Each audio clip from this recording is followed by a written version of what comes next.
Thank you very much for the invitation. I'm going to say a few things that might seem a bit irreverent, maybe even disrespectful, but I come here with great respect for diverse opinions. I'm sometimes accused of slaying cows in front of Brahmins. So if there are any Brahmins amongst you, and I don't necessarily mean the Indian type, I mean the fundamental economists, etc., please no jihad, okay? Please no jihad. I know that word resonates here now, particularly. What I have to say sometimes makes me an instant pariah in many circles, but this being an academic institution, I hope you will tolerate my belligerence and perhaps a different worldview. One thing I want to say is that given what I heard yesterday in the plenary, in the panel discussion, can we just move beyond post-Malthusian? Can we move beyond calling someone a doomsday merchant and not doomsday? And certainly don't call me not optimistic. I'm an incorrigible optimist, but I find the problem with those who are in denial. And that's really what I would like to talk about. You can't tell me anything can't be done, but I do worry that so many of us are in denial. So can we just move beyond doomsday and optimism and those who want to tell us that we must have conversations, we all go away feeling happy. I hope you will go away feeling happy, but it's not my intention to necessarily make you happy or unhappy. I'm just going to share some views with you. You can connect the dot and have sex of ideas, etc., which was, I think, some of the things that were talked about yesterday, which seemed a bit puzzling to me. Okay. But let me, before I get into my main sort of arguments, let me spend 2-3 minutes telling you why I have a different view of the world. I hope I beg your pardon for having a different view, but let me tell you why I have a different perspective of the world. I was born in a country, I will not name it because then you'll start putting a nationality on me and start to cage me. But I was born in a country somewhere in Asia, and you must not judge me by how I look, okay? Yeah, maybe China. Xinjiang province. Okay, I was born in a country in a Hindu household. I woke up at 6 every morning and my mom lit the lamp. At 7 o'clock we said our prayers and all my gods looked like monkeys, elephants, dogs, etc. But I was cool with that. I also saw images of temples of my gods where they were all fornicating. I was cool with that too. And then I went to a school, a missionary school, where all the brothers were white men who told me that my beliefs were perhaps slightly inferior. I went to a missionary school. I learned a lot. White men in gowns who then told me that God was white, blue-eyed, and blonde. Only later I found out he was actually an Arab. But that was the kind of awakening that I had. But they didn't tell me that. I had to read, you know. And then when I left school, after being told by the missionary, I knew the Lord's Prayer by heart, by the way. And this was cool too. There was the monkey gods, and then there was the blonde, blue-eyed guy. And then I left school and I went home and I lived next to a mosque, a masjid. And I met more men with long gowns, but they were not white gowns. And they had beards and skull caps. And till today, I'm not afraid of men with beards and skull caps, and I don't think tea. I am not afraid of them because I was brought up with them.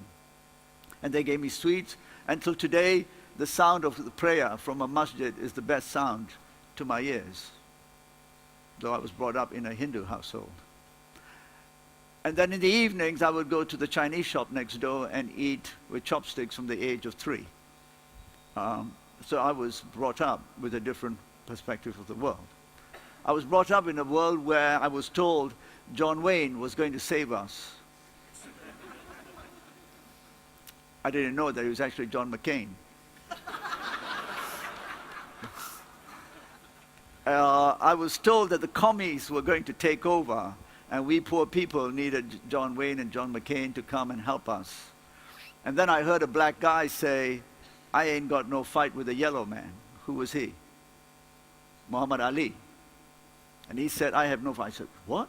What's this wrong with this nigger? And then I found out history was very different. So we grew up in a different world. So forgive me if I have a different view of the world, because I was brought up with a slightly more expansive view than the people in Houston. So I have very, very different perspectives.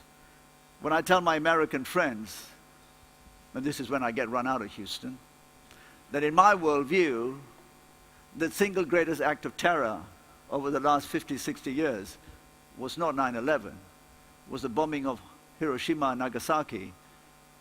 They feel very, very disturbed. But that is the truth. When I was in Japan last week, no Japanese person disagreed. So I said, why didn't you all talk about this? But you can't. And that is my point, that we lived in a world of intellectual tyranny and dishonesty, where many of us do not say what we think, and we don't have the freedom to say what we think as well. And so we coin words to distort realities, etc. So that's why I have a different worldview. So you can mix up my worldview with the orthodoxy you heard on the panel yesterday, that everything's going to be okay. Anyone who says it's not going to be okay must be a doomsday merchant, or not believe in democracy, capitalism, etc., must be angry. I get accused of being angry sometimes. Do I look angry? Or you don't understand money. I live in Hong Kong.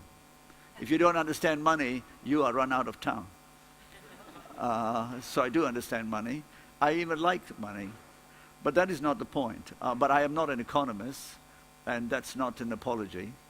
But I do disagree with the two fundamental premises of economics, but I don't want to make this an economist debate.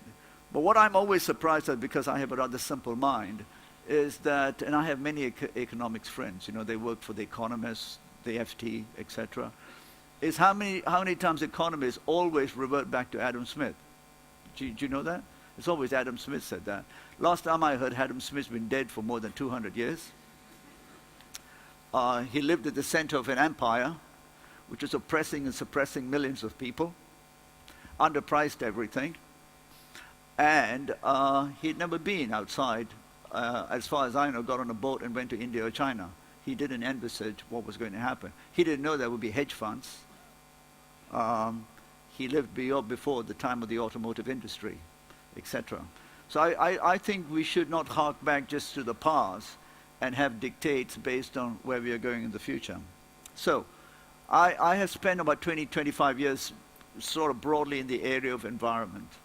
And I've come to the conclusion that there's a massive dumbing down conversation going on about what is called the environment and what is called sustainability. I'll give you a throwaway now, we can have a discussion. I think companies set themselves to be hung by a noose by saying they can be sustainable. Companies can't be sustainable. At the heart of the argument about sustainability is the notion of less. Companies don't do less, they do more. But that doesn't mean they can't be more efficient. So I'm about hoping to write a piece for the Harvard Business Review, if they will accept it, that this idea that companies can be sustainable is a very silly one. So I've come to the conclusion that our problems in the 21st century, and I want to focus on Asia because that's what I understand more. And I think because Asia will shape the 21st century, not because Asians are smarter or have better values, very simply because there's too many. Okay? Too many. So we have an economic model which essentially does three things, which we have embraced over the last 60, 70 years. And that is very simply, it thrives on urging overconsumption. You got one car, hey, get another one, we'll give you one free. Okay? It's all about overconsumption. It's overconsumption that then is absolutely reliant on underpricing everything. From water to CO2 to land to everything else, it's underpriced. And which then at the same time hinges on fighting regulation. and undermining the role of the state, to weaken the role of the state. The mantra in extreme capitalism, particularly coming out of the US, and particularly out of the business schools, is let business sort it out, let government stay out. So you have the extreme of the Tea Party. I think I say in Asia, we need to reject this extremism. We've also have terminology now that has become extremely dumb. So we have the word sustainability that is used for everything and anything. We have the term greening, which I don't believe in, because it's again public relations. So the US Army now has a sustainability plan. I have no idea what it means. I have imagined it might be a carbon neutral Guantanamo Bay. You know, I heard that the British Arms, BAE, have a sustainability plan. It's called apparently environmentally friendly firearms. So you can see where this conversation is going. We have dumbed down everything. And I relate it back to public relations, greening, sustainable development. And I imagine that if we had a public relations industry that we have today, which is a multi-billion-dollar industry, say 250 years ago during the height of slavery, they would have called slaves guest workers. They would have called them migrants. They wouldn't have called them slaves. So we need to confront the language because it seduces us into not understanding what is really going on. So we need to move beyond. I used to speak at a lot of environmental conferences. I refuse to anymore because the conversation is so dumbed down. And secondly, it's all about avoiding the reality of the political nature of the debate.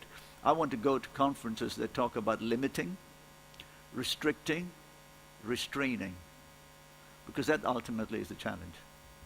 So, why do I say that? Now in Asia, the population of Asia will peak at about 5 billion people in 2050. Today the Asian population is about 3.5 billion people, give or take 100 million here and there. Who's counting accurately? Okay, but that's a lot of numbers in your country, 100 million. But you know, in China, India, it's like, who cares? Okay, so it's about 3.5 billion, peaking at 5 billion. Now, at the height of the financial crisis in 2008, I don't know if you all know, but Asia was told, you people are laggards. You must consume more. Please rebalance the global economy by consuming more. You all remember this? I don't know if you, but we were told the problem with the global economy is the stupid Asians are all saving. You know? What's wrong with them? Can they consume more? Rebalance the global economy, meaning rebalancing Western banks. At the same time, 6 months later, we were preparing for the Copenhagen Climate Change Conference, which is now a distant memory. It's almost folklore. It's like Alice in Wonderland. It was only about 18 months ago. We were told the bad guys are the Asians, particularly the Chinese, because it's easy to bash the commies, but not the nice Democrats in India, who were just as bad in terms of not doing anything. In fact, the Indians probably doing much less than the Chinese. But how can you bash the good Democrats of India when you have the easy prey of the nasty communists in China? So you all remember this. Chinese are bad, Asians are not good, they're not doing everything. But the two conversations were very separate. On one hand, please consume more. On the other hand, please reduce emissions. Now, you don't have to be a rocket scientist to know that if Asians start consuming, like my dear friends in America, game over. Yeah. You don't need to be a climate denier, etc., or physicist to know the game is over. So we need to do something very, very, very different. And that's really the point of the argument that I am trying to get into the Asian context. What I say is that in Asia, particularly now, we need to reject the Western narrative of the last 70 years.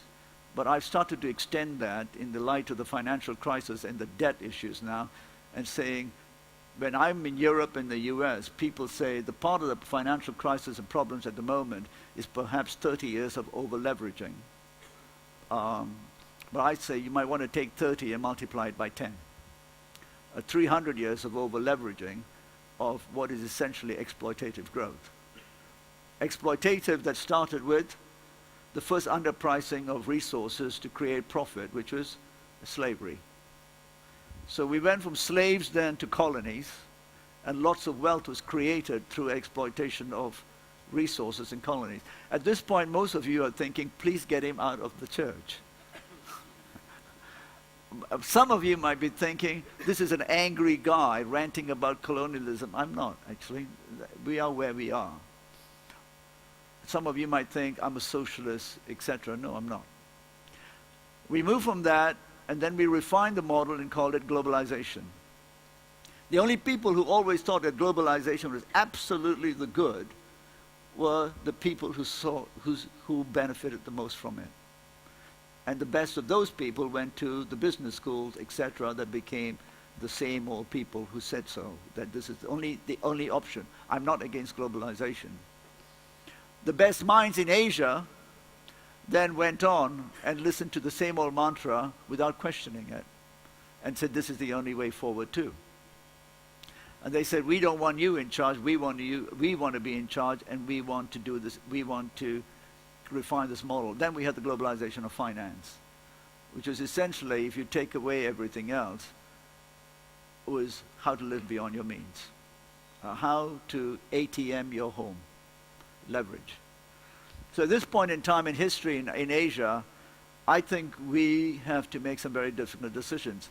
Now, I'm not sure if Asian governments will do this, but if we don't, then I think we can just hope for innovation, that word that is used recklessly everywhere to suggest that somehow there will be a solution, that we can hope and somehow there will be a solution. Well, I hope so too. I hope so very much there will be solutions. But I also think we cannot just hope. Hope is not a plan.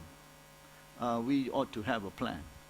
Hopefully human ingenuity will find some of these solutions.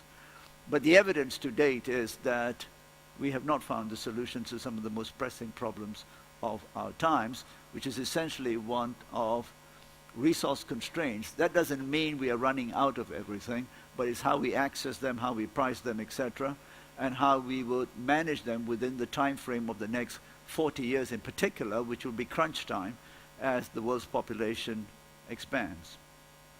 And so I argue that we should really, really think very carefully. Those of you who follow world GDP stats, etc., will know that the world's gross output will increase 6 or 7 times in the next 40 years. Today, I think it's 70 trillion. Asia is about 25. It will increase by 6. In the next 50 years after that, by the end of this century, the world's GDP would increase by 20 to 25 times. Where will all of that come from? So let me give you one example and then try and finish off and take some questions. So let's just look at cars. The global population of cars today in the OECD countries is about 750 cars per 1,000 people. That's Europe, Japan, and the USA. Today, China is already the world's largest car market. You'll all know that. Anyone want to guess how many cars per 1,000 people in China? It's about 150, 160 cars per 1,000 people, way below OECD levels. But if any of you have been to Beijing or the large Chinese cities, you will know what I'm talking about. India, which is going to be the world's largest country in about 20 years, has a car ownership level which is much less. Any guesses? About 35. The Indians haven't started driving. The good thing for the Indians is the infrastructure would be so bad they never might start driving. Okay? This could be a perverse policy that the Indian government has about preventing people from driving. Okay? Now, the world's automotive industry, which supports a huge host of other industries, as you all know, is salivating at the prospect of Asians driving more. If Asians have car ownership levels that are taken for granted in Europe and the US, there will be something like more than 2 billion cars just in Asia. The world's population of cars in 2050 will be about 3 billion. Now, if you've all, and I suspect all of you have been to Asia, most of our cities are dumps, except for a few. Singapore is kind of Disneyland. There's Hong Kong, a bit of a Disneyland too. But the rest of Asia, most cities are dumps. We need more cars in Asian cities like I need a hole in my head. Some of you may say he needs a hole in his head anyway. But we need more cars like I need a hole in my head.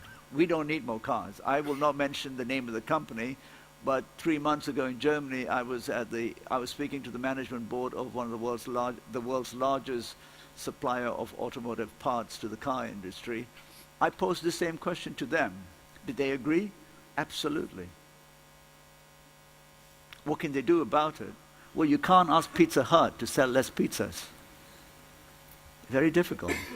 You can't ask ExxonMobil to sell less chemicals. Not easy. So my point is this. In Asia, we can't do this. My last example of why we have an economic model that is completely out of control, which if we are to look at human progress, and this is not anti-growth, by the way, it's human progress, we will have to redefine what we mean by this, and particularly access to resources, which is essentially the fundamental building block of human progress. Yeah? I have one of these things, horrible things that go red every few minutes. Mobile phones. Today in Asia, we have a great sign of human progress. More people have access to mobile phones than toilets. Okay? I don't know about you, but before lunch, that always makes me feel a bit constipated, a bit uneasy, a bit wheezy.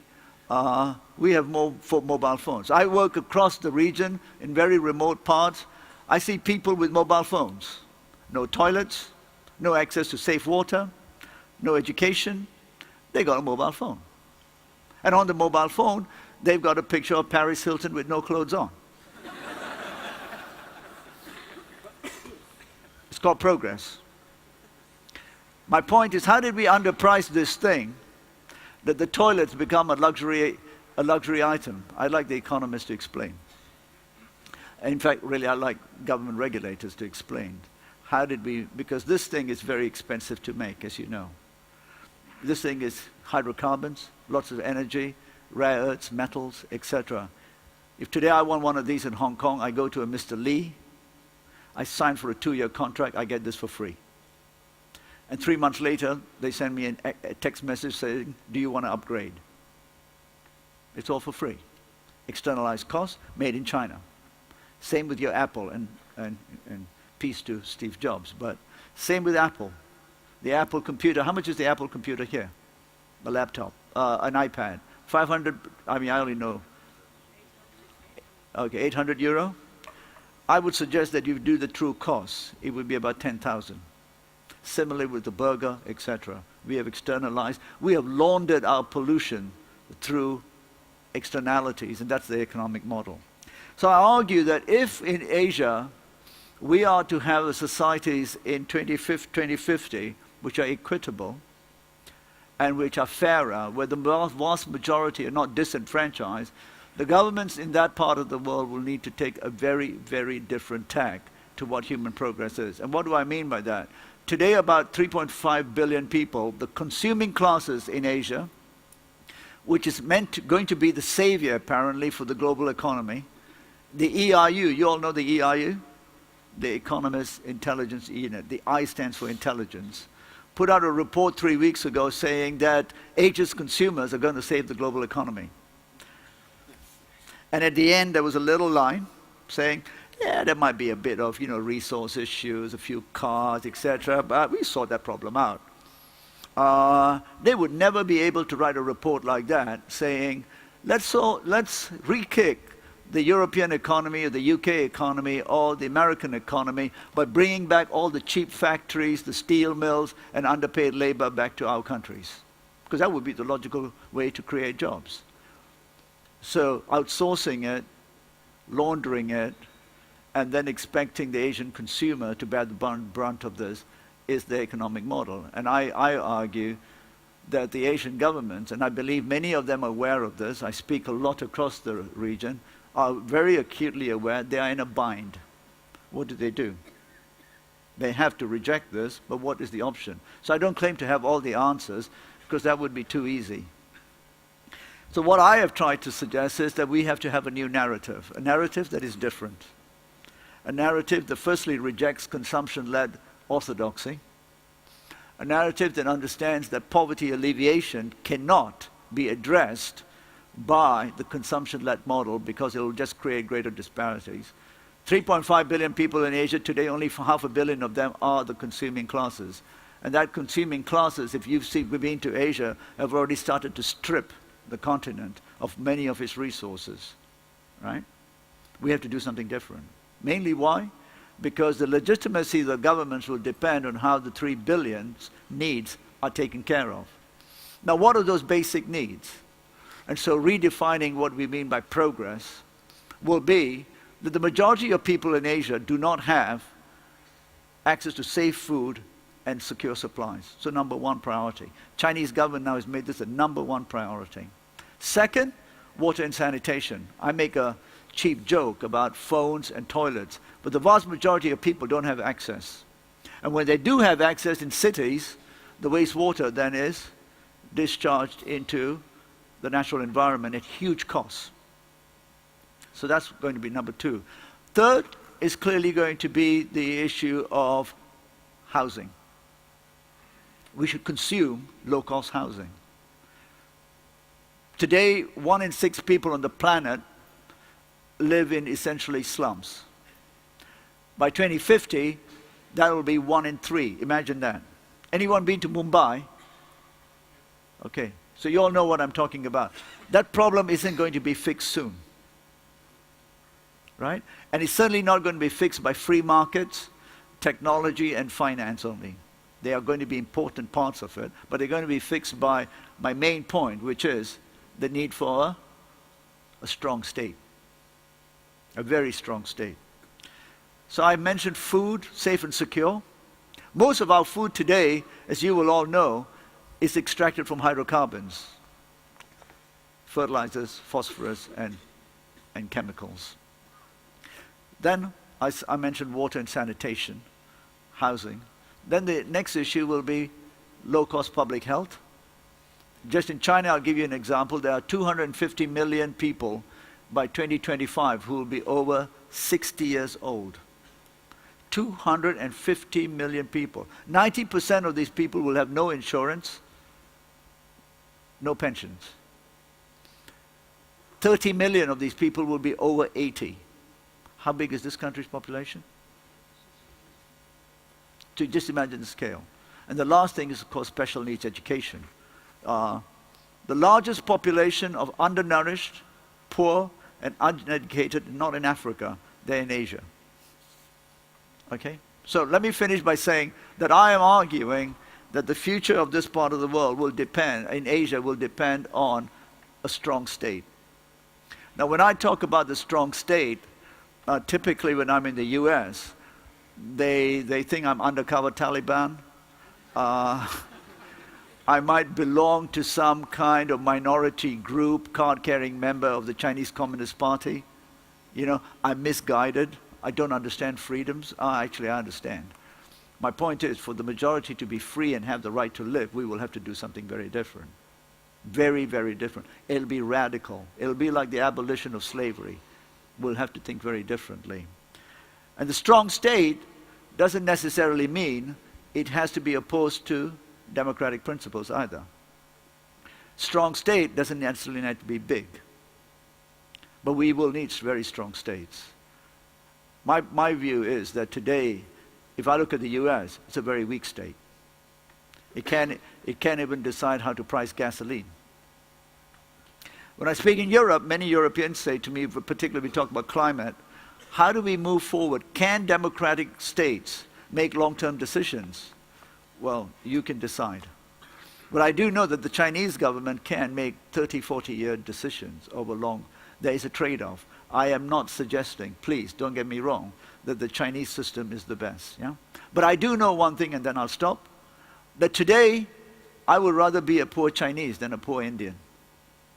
If you're poor, the Chinese system is more likely to take care of you than the great democracy of India. But we hope India's democracy will take care of the needs of the most disenfranchised, who are the majority. So I'll stop there and happy to take any questions. Thank you.